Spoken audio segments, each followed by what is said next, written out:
Good morning, everyone. Late start today. I had some issues with my laundromat, and so I have a late start today, and we are heading to Salt Lake City. So anyway, it's 70 degrees outside.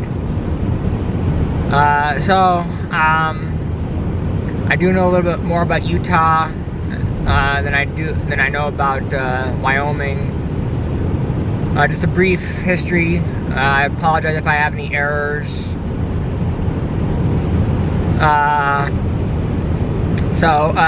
Utah was part of the Spanish colonies. It was part of Spanish California. Cortez was actually trying to he's trying to find the fountain of youth. He was also trying to find gold, and he claimed to find El Dorado, and he was searching for El Dorado, and he thought he found the fountain of youth in Salt Lake, but instead he discovered that it was salt water, poisonous water. Mexicans take over again in 1820 after the Mexican-American War. Obviously the United States has it as a territory. Now the Mormons kind of took control. Joseph Smith and Jim Bridger are the two people that kind of took control of the territory. They're both Mormon people, and the reason I'm not looking at the cameras, I'm paying attention to the road while I'm driving. Anyway,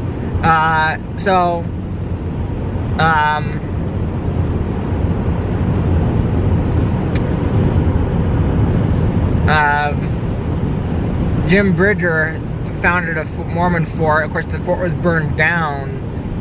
There was a forest fire, and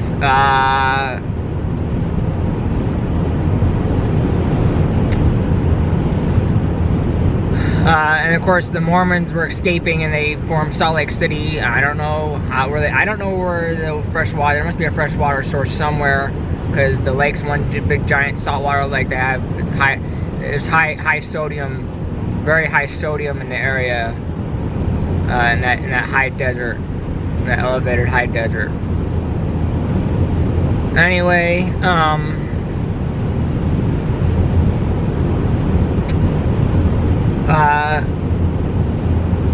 Utah's been a territory until 1896, until they decided to make it a state. The longest, I don't know why 1896, but I guess they had it as a Utah territory.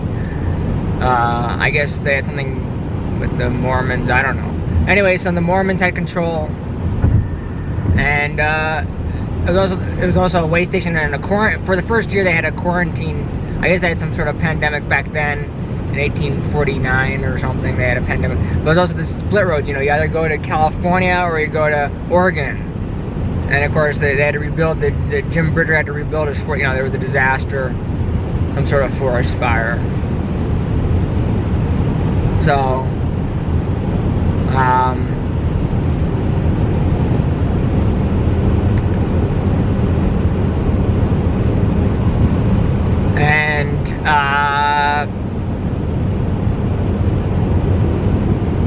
Laramie, 35 miles to Fort Laramie. Now I'm gonna be going through Fort Laramie, and Fort Laramie, and that's that's the next. We're in Wyoming, so that's the next trading post and rest area for the settlers going off to Oregon. So anyway, what really put Utah, even though it was a territory, what really put Utah on the map was the railroads, besides Salt Lake City. Again, I have no idea where they get their fresh water, because it's just one giant salt lake. That's why it's called Salt Lake City, with high sodium content. So, very high sodium content. So, in 1869, the Transcontinental Railroad went through, and President Grant hit a golden spike. And the promontory point is where they hit the golden spike. That's where the Union Pacific and the Southern Pacific met. And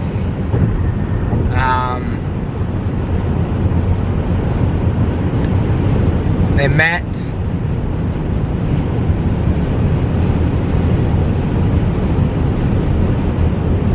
And that's interesting. Truck is on train tracks parallel to me. Anyway, so they met, and President Grant dug in the golden spike.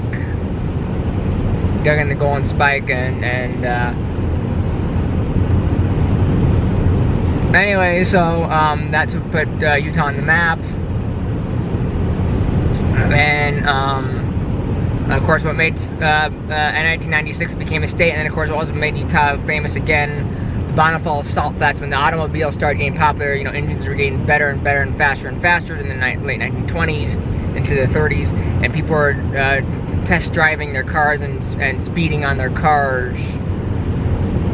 And they were having drag races,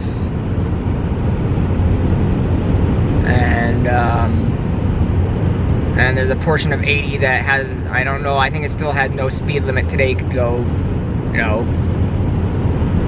sky's the limit. Anyway, so heading to Salt Lake today, and we'll be heading into the Rocky Mountains. We're at the foothills of the Rockies. In fact, if I change screens, I can see the mountains to the left of me. We're in the foothills. I just wanted to get a frontal view. I don't know if you could see in the distance, but to the left there are some mountains with snow on them, and of course you can see the mountains, but in the distance, of course there's a lot of ridges here. There are mountains with snow here in the Rocky Mountains. Again, we are in the foothills. So, looks like we're about 25 miles outside of Laramie. Fort Laramie is the next Oregon Trail stop. Everything's closed. If I have anything else to photograph, I will let you know. Located at Buford, Wyoming. I-80, construction between mile markers 390. I don't know if we could see the mountains with this footage, but there are mountains. I don't know if we could see that. I could certainly see them. It's hard to drive with one hand. So maybe I could get a better view of the mountain. I'm at a rest area. I wonder if you could see the snow. I'm trying to zoom in to see if you could see the snow. There's the Rocky Mountains. I'm in the highest point according to the rest area. This is the highest point off of I-80. Sorry. I'm always keeping my head in it. But there's the mountains. There's the snow. Try to flip this to me. Sorry. But yeah, I'm I guess you could hear the thing, but yeah, I'm at a rest area, and this is the highest point on I-80, 8,600 and something or other feet on I-80, and it's pretty interesting here. So I just showed you the mountain in the distance, that we are definitely in the Rocky Mountains, and we might be going through a few tunnels. Interesting point is the rest area is not exactly off the highway. You have to go on another highway to get on this rest area, so I'm just go to the restroom and take a look around. So yeah, so we're definitely in the mountains. We're 8,000 feet up in there, and the altitude's a little getting to me, so I took off my hat because the altitude was getting to me. Also, allergies are getting to me. Okay, just wanted to. I'm going into Laramie, which is for you can see the mountain in the distance. Carter Rich has signed on with LCCC in Cheyenne. Fort Laramie is closed. As a junior, and LCCC, they've been really good at soccer. They made the NJCAA semifinals. This is a major city. And also the National Federation of High School, the National Federation of State High School Associations has some guidelines when high school Sorry, I was listening to local news. But anyway, this is Fort Laramie. Fort Laramie, had several names. First is Fort William. So now this is interesting trivia. This is interesting trivia, folks.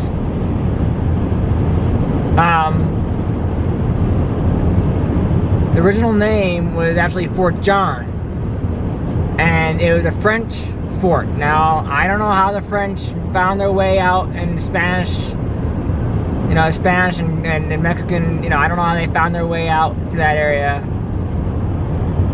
But, comically it was Fort John. Then it was Fort William. And, there's the mountains in the distance. And of course, they like to play leapfrog. They like to play their leapfrog. I just went down a grapevine-like hill or mountain. Anyway, what I was trying to say here, it was Fort John, and then somehow it became, and then the Americans did Fort William, then Fort John. And then it had another name, and then everybody was just calling it Laramie anyways for some reason, so they decided to name it Fort Laramie. That's the interesting trivia about the fort. Unfortunately, the fort is closed and only open. And of course, I just saw a sign only open to Wyoming residents only. I'm not a Wyoming resident, so I have to continue on my journey here. I just wanted to film the city of Laramie, surrounded by the fort, which is nearby, and you can see the mountains in the distance. And if you could see, I don't know if you could see that, but there is snow on the mountains. If you could see that. I don't know if you could see the snow on the mountains. I don't know if you could see that. There is snow. I don't know, but there is snow on the mountains in the distance. So we are definitely in the Rocky Mountain area. And I just wanted to film this. I think that's one disadvantage of this camera is it makes noise when you try to zoom and unzoom. I hate when they have to play, they have to play leapfrog. It doesn't matter which state you're in or where you're at or who you're at. They have to play leapfrog. And of course, they have to tailgate like bums. Folks, don't tailgate, please. You're not gonna get to A to B sooner if you tailgate. You're not gonna get to A to B if you're gonna play leapfrog. Look, tailgating is bullshit. I'm sorry, but let's be honest here. I mean, you're not gonna get there any faster. You're just gonna increase yourself of getting an accident. This is my safety, thing. I apologize for the language. I might have more language in the future on future YouTubes, but. Anyway, tailgating is fucking bullshit, and leapfrog is fucking bullshit. Really, you're gonna get yourself in an accident. You're gonna get yourself in more trouble. You're not gonna get any sooner than the next guy. I mean, yeah, people are in a hurry, but look, I'm late all the time. I miss my train going to work. I hate being late to things. I've always hated being late. But people are late. But even if you're not running late, tailgating is not going to get you any place faster. You're just gonna cause, especially if I have to jam on my brakes. If I have to jam on my brakes, folks, that guy's gonna rear end me, and all of a sudden he's gonna wreck his beautiful car. Looks like he has a beautiful Jaguar, and he's tailgating me. And of course now this truck is doing the they have to kind of front things they hate. I don't know. I guess it keeps them awake or something. I don't know. Anyway,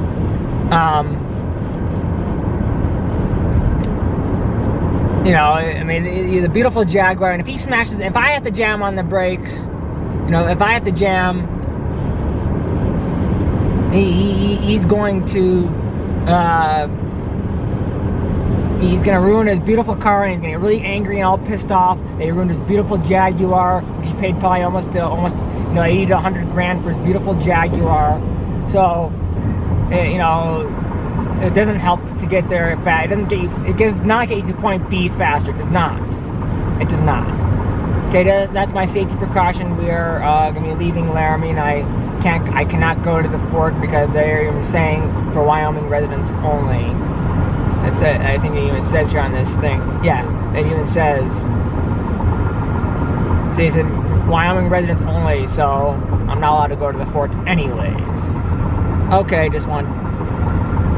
So crossing the Continental Divide again. I just saw a sign that I'll be crossing the Continental Divide here again. So just letting you know.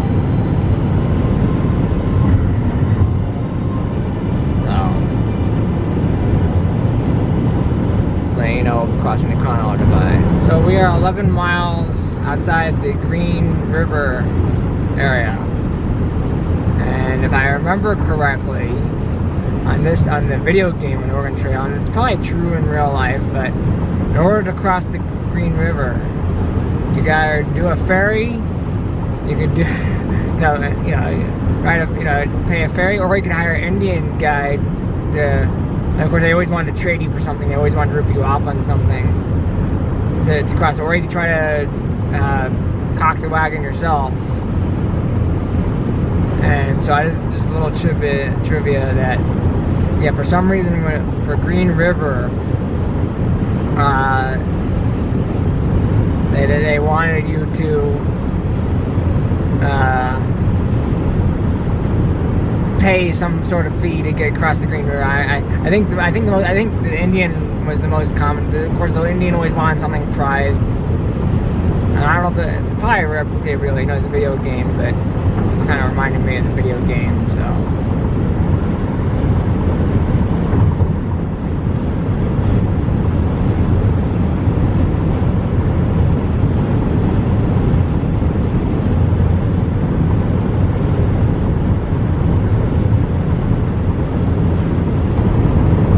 Going tunneling through the mountains.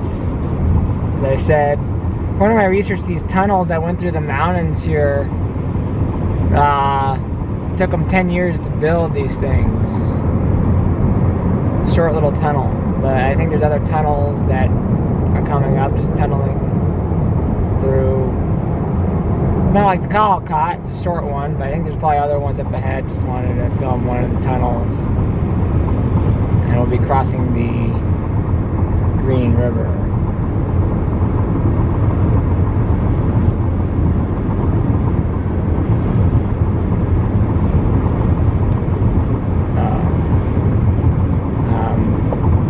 Here we go, crossing the Green River. But I just wanted to film it. I heard it took them, the freeway was built in 56, so in 66 that's when the tunnel was completed. Here we're gonna cross the mighty Green River. Yeah, I think the most logical, but that's the thing is if you tried doing it yourself, is like you'd sink your wagon, so it's like you kind of were forced to and ripping off or something. Wanted to film that tunnel because I think there's probably more tunnels up ahead. Just wanted to film.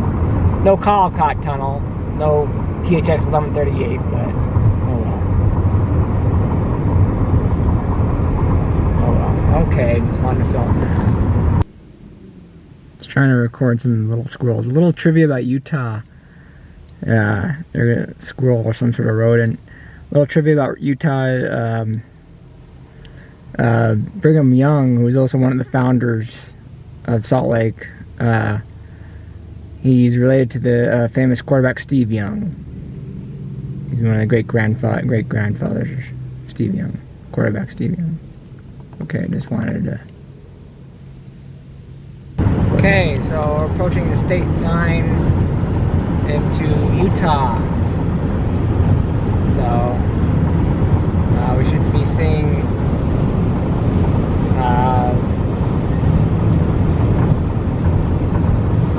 the state line of Utah soon.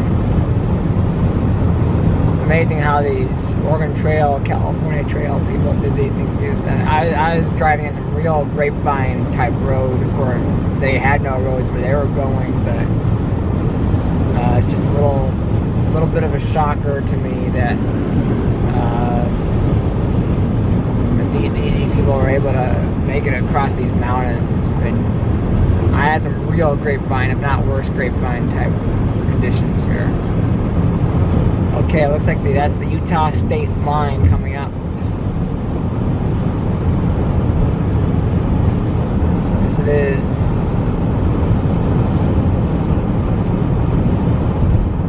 Welcome to Utah. Okay.